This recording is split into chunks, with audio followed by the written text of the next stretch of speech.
طب نبوی پر 20 حدیث۔ پہلی، آپ صلی اللہ علیہ وسلم نے ارشاد فرمایا کہ شہد بہترین غذا ہے، یہ دل کو تر و تازہ رکھتی ہے اور انسان کے حافظے کو بڑھاتی ہے۔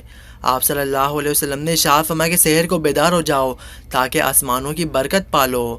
آپ صلی اللہ علیہ وسلم نے ارشاد فرمایا کہ جن لوگوں کو زیادہ کھانے اور پینے کی عادت ہوتی ہے وہ لوگ سنگ دل ہوتے ہیں۔ آپ صلی اللہ علیہ وسلم نے ارشاد فرمایا کہ انار کا رس جسم کے اندرونی حصے کو صاف کرتا ہے۔ آپ صلی اللہ علیہ وسلم نے ارشاد فرمایا کہ خربوزہ جنت کا پھل ہے، لہٰذا اس کے کھانے سے غفلت نہ کرو۔ آپ صلی اللہ علیہ وسلم نے ارشاد فرمایا کہ حمل کے بعد عورت کو پہلی غذا کھجور دو۔ آپ صلی اللہ علیہ وسلم نے ارشاد فرمایا کھجور کو ناشتے میں کھاؤ تاکہ تمہارے اندرونی جراثیم میں خاتمہ ہو جائے۔ آپ صلی اللہ علیہ وسلم نے ارشاد فرمایا کشمش صفرا کو بڑھنے سے روکتی ہے اور انسان کے بلغم کو دور کرتی ہے۔ آپ صلی اللہ علیہ وسلم نے ارشاد فرمایا کدو کھاؤ کیونکہ یہ سبزی انسان کی دماغ کو قوت دیتی ہے۔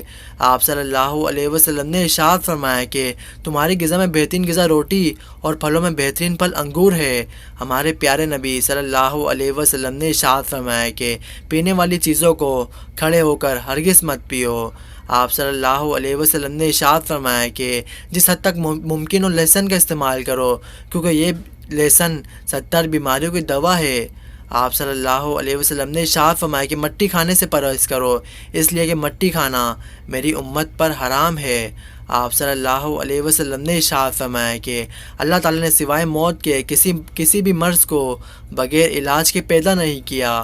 آپ صلی اللہ علیہ وسلم نے ارشاد فرمایا کہ پیاس کی حالت میں پانی کو گھوٹ گھوٹ کر پیو، ایک دم سے پانی ہرگز نہ پینا۔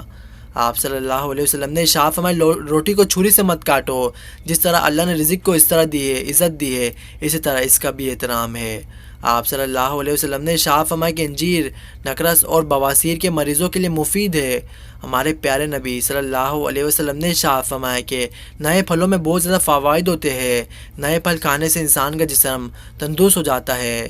آپ صلی اللہ علیہ وسلم نے ارشاد فرمایا کہ پھل کو چھری سے ٹکڑے کرنے کے بجائے پھلوں کو دانتوں سے کھانے میں زیادہ بہتر ہے۔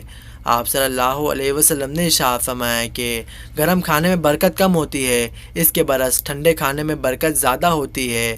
اور ہمارے پیارے نبی صلی اللہ علیہ وسلم نے ارشاد فرمایا کہ گرم کھانے میں برکت کم ہوتی ہے، اس کے برعکس ٹھنڈے کھانے میں برکت زیادہ ہوتی ہے۔